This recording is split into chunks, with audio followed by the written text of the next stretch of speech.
तो गुरु का महत्व हर मत संप्रदाय में, हर धर्म में बताया गया है। गुरु से बढ़कर के संसार में और कोई नहीं। प्रथम गुरु तो हमारे माता पिता ही हैं। प्रथम गुरु माता पिता है। सबसे पहली शिक्षिका मेरी माँ है, गुरु माँ है, जिसने जन्म दिया, पाल पोस कर बड़ा किया। और माँ, बाबा, दादा, नाना, चाचा बोलने के लिए प्रथम शब्द सिखाया, इसमें माँ है। इसलिए माँ हमारे गुरु सदृश हैं, पिता हमारे गुरु सदृश हैं। माता पिता के बाद तीसरा नंबर आता है शिक्षा गुरु। प्रथम गुरु है माता पिता, रक्त रूप के दो है दाता। दूसरा गुरु है वंशाधारी, गर्भवास मृत्यु प्रदान। दूसरा गुरु ढाई माँ है, जो जन्म काल में सेवा करती है। तो उसी समय वह नमक चढ़ा देती कि क्या हाल होगा। दुनिया में हम लोग रहते, ढाई माँ का दिमाग खराब हो जाए, विरोध हो जाए, तो हम लोगों का जीवन नहीं रहता। तो ढाई माँ भी पूजनीय है कि प्रथम सवाल उसी में की है। उसके बाद नंबर आता है जिसने मेरा नाम रखा ताकि संसार के लोग हमें जाना। क्योंकि शरीर तो सबका, मनुष्य का शरीर, मानवाकार आकृति सबकी एक जैसी है, लेकिन लोग पहचानेंगे कैसे? समाज में पहचान दिलाने के लिए चौथा गुरु धैर्या नामा मेले नाम पुकारे गाँव। नाम रखने वाले जो हमारे पवित्र पुरोहित हैं या घर परिवार के बड़े बुजुर्ग जो नाम रखते हैं, वो भी हमारे गुरु हैं, वो भी हमारे पूजनीय हैं। पंचम गुरु जो राम नाम का मंत्र बताया, जो भक्ति मार्ग में लगाया। तो सामान्य रूप से व्यक्ति जब जन्म लेता है, घर में पलता पुसता है, सामान्य लोगों के जीवन में रहता है, तो धर्म कर्म का बोध नहीं हो पाता है। खाना खेलना यह जिंदगी हो जाती है, कमाना खाना, बालकाल खेलना कूदने, जवानी कमाने खाने में, बाल बच्चा पैदा करने में। लेकिन शायद संयोग किसी संत महापुरुषों का संग हो जाता है, किसी भक्तों का संग हो जाता है, किसी महापुरुषों का संग हो जाता है, किसी सत्संगियों का संग हो जाता है, और उसे बोध करा देता है कि भैया जीवन केवल कमाने खाने के लिए नहीं है।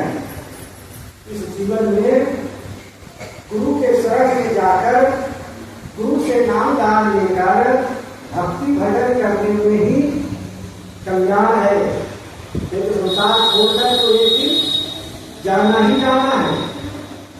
कितना भी हाय हाय करके धन दौलत बटोर लो, एक कल्याण बटोर लो, महल कुमार अट्टालिका बना लो, पद प्रतिष्ठा कमा लो, राष्ट्रपति प्रधानमंत्री तक की कुर्सी, शासनाध्यक्ष की कुर्सी को प्राप्त कर लो, तो सब छोड़ छाड़ करके एक दिन यहाँ से चलना ही होगा। तो चलने से पहले कहाँ चलना है, इसकी तैयारी करनी है। जहाँ जाना है वहाँ की तैयारी करनी है, और वो तैयारी करने का तरीका कौन बताते हैं? वो गुरु बताते हैं। वो राम नाम का मंत्र, सतनाम का मंत्र देते हैं। भैया सतनाम का सुमरण करो, राम नाम का सुमरण करो, उसी में तेरा बेड़ा पार होगा। नहीं तो पुनरअपि जन्म पुनरअपि मरणम पुनरअपि अग्निशरणम, पुनः पुनः माता के गर्भ में आकर गर्भ की पीड़ा को सहना पड़ेगा, जन्म मरण का दुख सहना पड़ेगा। इसलिए एक बार सद्गुरु के शरण में जाओ और गुरु से दीक्षा लेकर, नाम दान लेकर और भजन में लग जाओ। भजन में लगोगे तभी भवसागर से पार होगे, भजन में नहीं लगोगे तो भवसागर में बार बार डूबना पड़ेगा, आना पड़ेगा।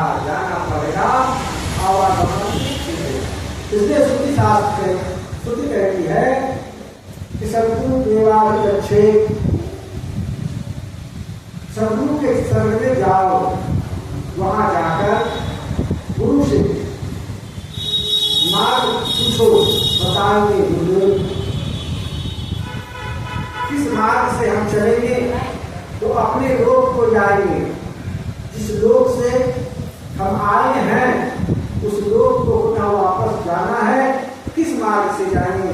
जो सरल मार्ग हो, सहज मार्ग हो, उस मार्ग को बताइए। तब साधना नहीं हो पाएगा, उतना मेरे पास टाइम नहीं है, कठिन साधना में नहीं कर सकता, तो ऐसा सरल उपाय बताइए। तो सदगुरु कवि साहब ने ताकि करिए जीवन अल्प है, करिए वेग समान, तब साधन नहीं हो सके तो केवल नाम आधार। सरल मार्ग साहब ने बताया, जो स्वामी तुलसीदास ने भी बताया,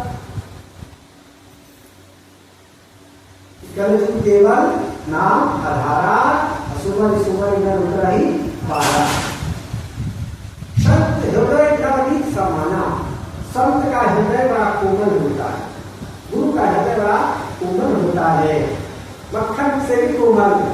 इसलिए वो शिष्य के भक्त के भाव को समझकर और सरल से सरल उपाय बताते हैं।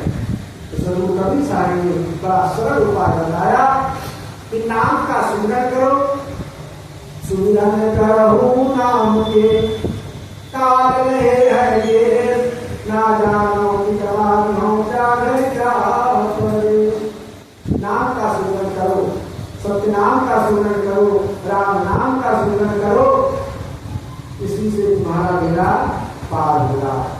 तो केवल सुमिरन करें, कर्म ना करें तो बेड़ा पार होगा क्या?